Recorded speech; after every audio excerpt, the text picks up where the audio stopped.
Continuamos con el tema 2. Ahora voy a hablarles de la arquitectura del computador.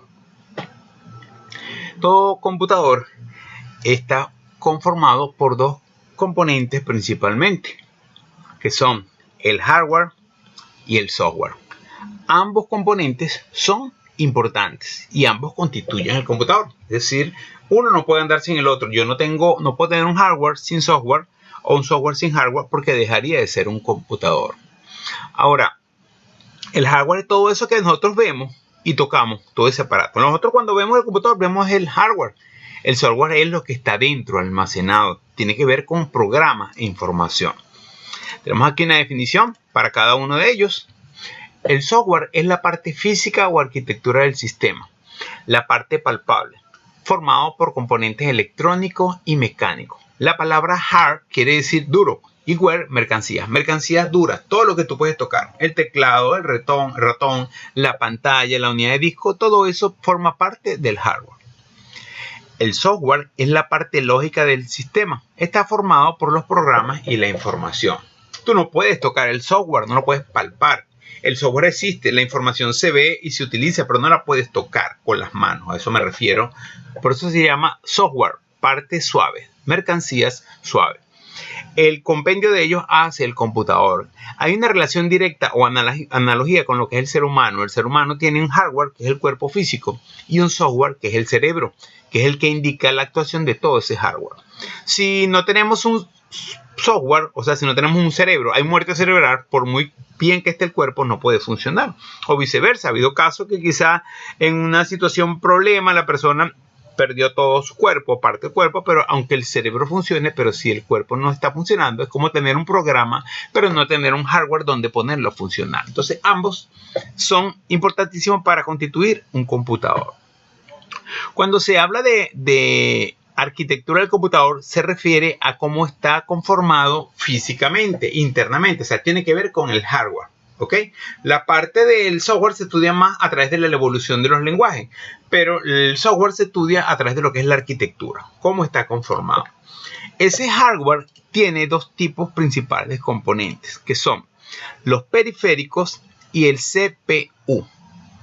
Periférico, la palabra viene de perímetro, todo lo que está fuera del computador. No forma parte de él, pero ayuda a hacer las operaciones de entrada o salida, como una pantalla, un ratón, unas cornetas, una cámara, un puerto, un teclado, una unidad de disco. Todo eso son dispositivos de entrada o salida periféricos. Están fuera y permiten ingresar y sacar información. Y el otro componente del hardware es el CPU, que es donde está la esencia, el corazón del computador. Es la tarjeta madre. Tú puedes trabajar sin teclado o sin ratón, quizás sin pantalla, pero no puedes trabajar sin CPU. CPU es la unidad de procesamiento central, o sea, Central Processing Unit. CPU es la esencia del computador. Con un CPU dañado no tienes computador, ¿ok? En cambio, los dispositivos periféricos también son hardware, pero simplemente conectados para hacer entradas y salidas. El CPU viene dentro de esta tarjeta que se llama tarjeta madre. CPU son un conjunto de componentes que ya vamos a conocer. Esta tarjeta se llama tarjeta madre. Algunos que quieren dársela, que saben mucho, hablan de motherboard. Motherboard es tarjeta madre en inglés simplemente. Si tienes problemas de motherboard, en la tarjeta madre, tienes malo el computador porque es la esencia. Continuamos entonces y aprovecho a hacer una aclaratoria muy importante. Cualquier persona que trabaje con un computador debe tener claro la diferencia entre lo que es el CPU y lo que es el case. Ahí tenemos un ejemplo de lo que es el case. El case es la caja donde están todos los componentes del CPU, como el disco duro, la unidad de CD, la fuente de poder, los puertos de entrada y salida. Eso es el case o la caja. Lo que pasa es que normalmente uno le llama CPU, pero no. El case es una caja donde hay varios componentes y uno de ellos es la tarjeta madre. Y en la tarjeta madre sí está el CPU. Pero la caja completa no es el CPU. Lo que pasa es que uno acostumbra a decir, bueno, ese es el case, pásame el case y agarra la caja. O pásame el CPU, dice uno. Pero eso ahí está, es la caja donde está todo más el CPU. Y lo otro lo llaman monitor, lo llaman como por partes. Pero es importante que ustedes sepan que el CPU no es esta caja que está aquí. Esta es una caja donde están la unidad de disco, varios componentes, y uno de ellos es el CPU. Entonces ya vamos a borrar ese error de pensar que eso solo es el CPU. Bueno, continuando con lo que es la arquitectura del computador, vamos a mostrarle lo que es un esquema del computador. Este es el esquema que propuso el señor John von Neumann, aquel señor gordito que le puse en una foto que le decía que era el padre de la computación. Bueno, este es el esquema que John von Neumann propone para el CPU. Es importantísimo porque entenderlo es entender la actuación de cada uno de ellos y saber cómo funciona el computador.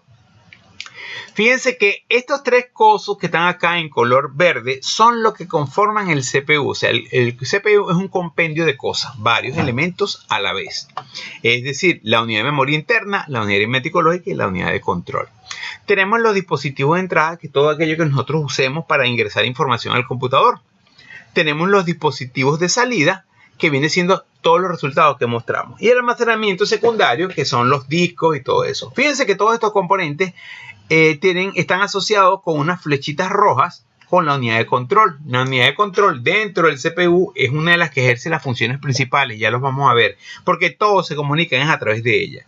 Y estas flechas rojas representan los buses de datos, buses de direcciones, donde viaja la información de una unidad a otra para poder ejecutar todo el proceso. Vamos a hablar uno por uno de ellos para después explicar el proceso completo de funcionamiento del computador.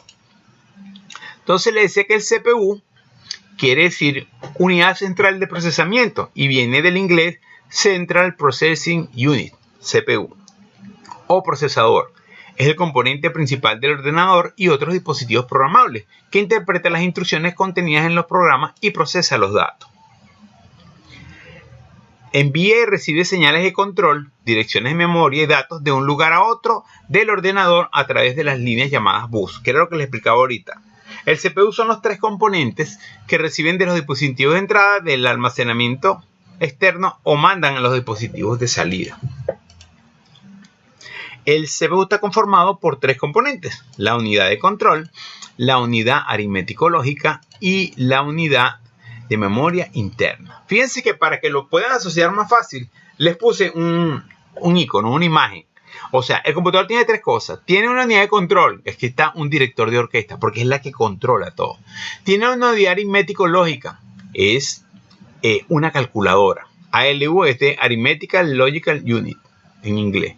Y tiene una memoria interna, y puse aquí un archivo. El computador tiene básicamente tres cosas: un director, una calculadora y un archivo. Él es el que dice cómo vamos a trabajar con esto.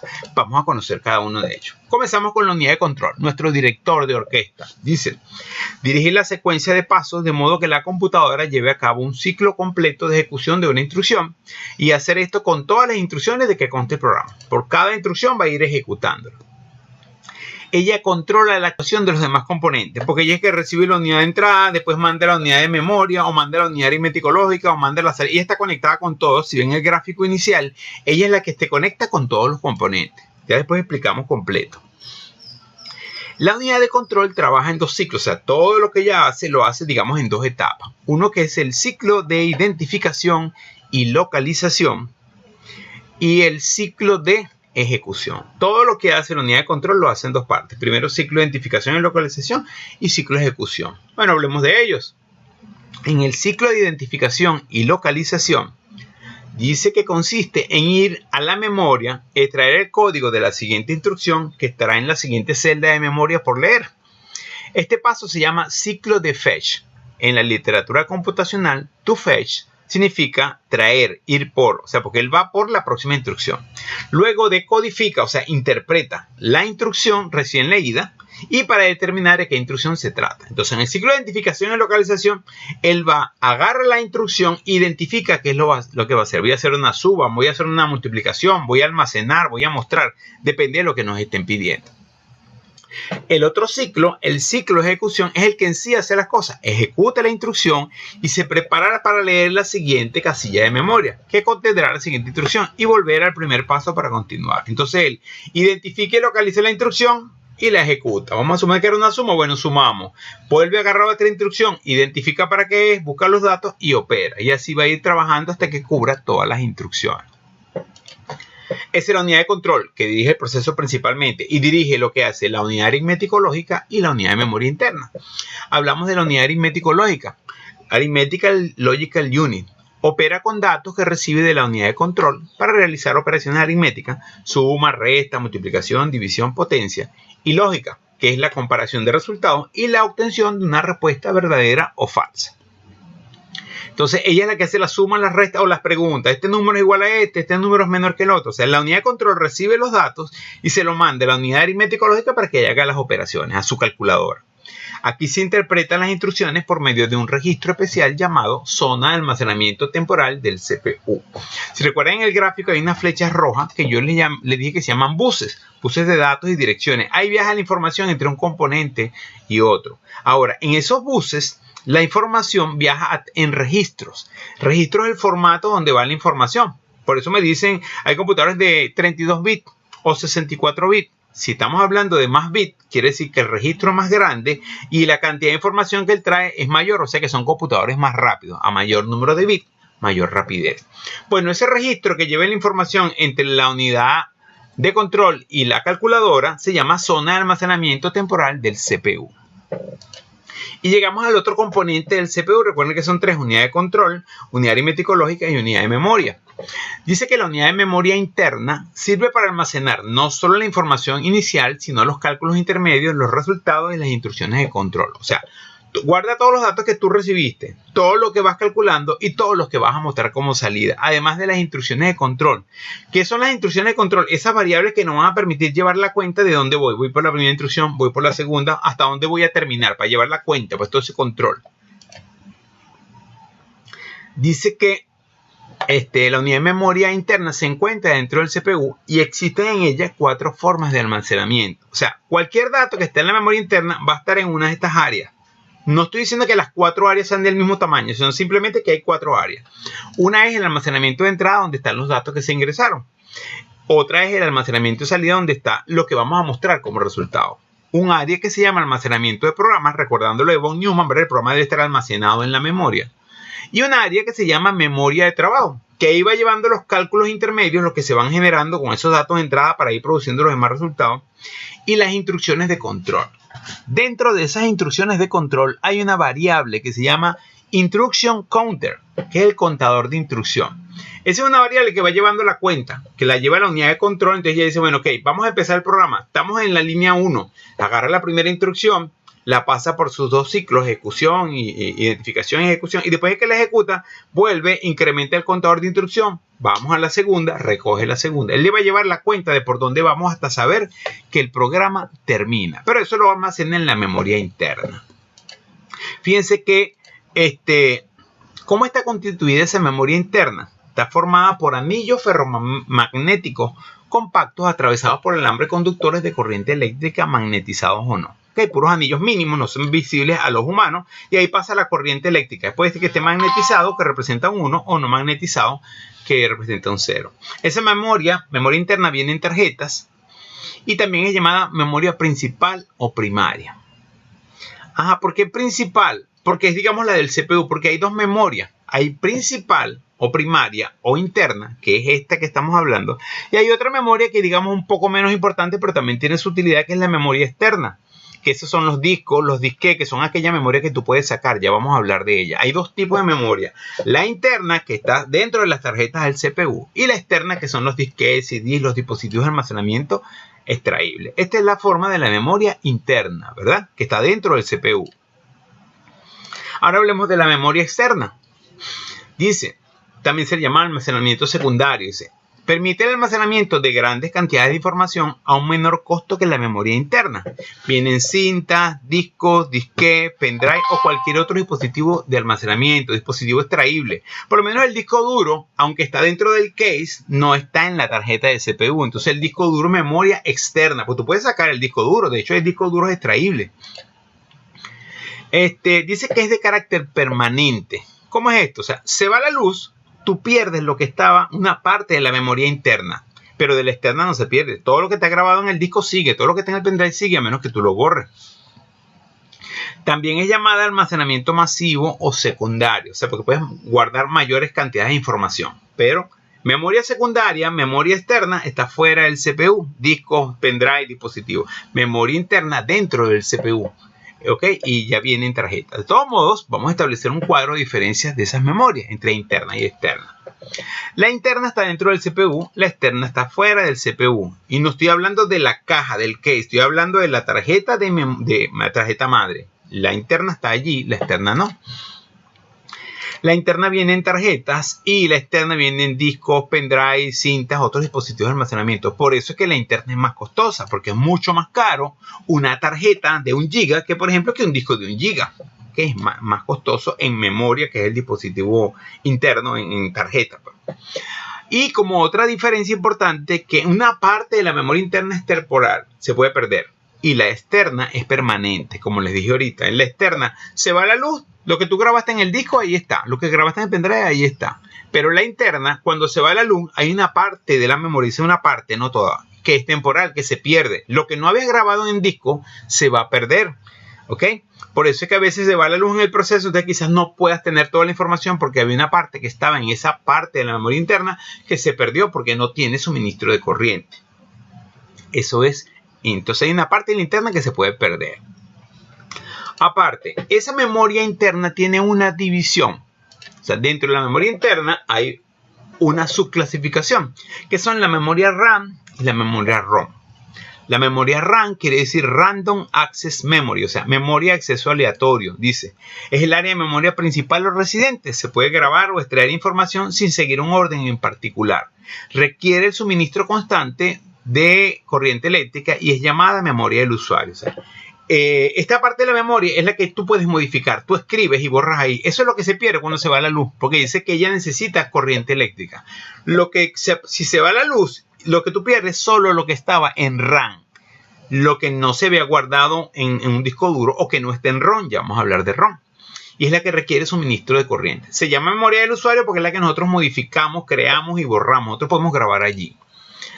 Ahí está un ejemplo de una tarjeta de memoria RAM. La otra memoria es la memoria ROM.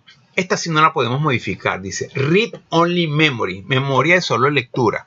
Conozcan o recuerden que en computación la acción es de leer y escribir. Leer es cuando tú traes un dato y lo utilizas. Escribes es cuando modificas y grabas. Solo lectura es que nosotros podemos leer que estoy ahí, pero no podemos grabar allí. En la RAM sí podemos grabar. Aquí no podemos grabar. Dice, es inalterable por el usuario en el momento de la programación. Habría que alterar los circuitos, saber de electrónica. Tú no puedes hacer con el programita modificar eso, pues.